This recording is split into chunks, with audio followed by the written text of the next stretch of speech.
What's going on, guys? And I wanted to do a quick review on this Brother printer.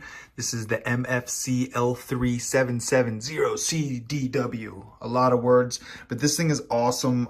It's wireless. It does lots of different jobs. It is touch screen, which is really cool. So if you turn this on right here, you got touch screen. You can do fax, copy, scan. Really easy to use. The wireless was very easy to set up, so you can print from your phone, tablets, computers.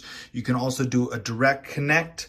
It's got a large 250 page tray, so you don't have to worry about keeping the refill.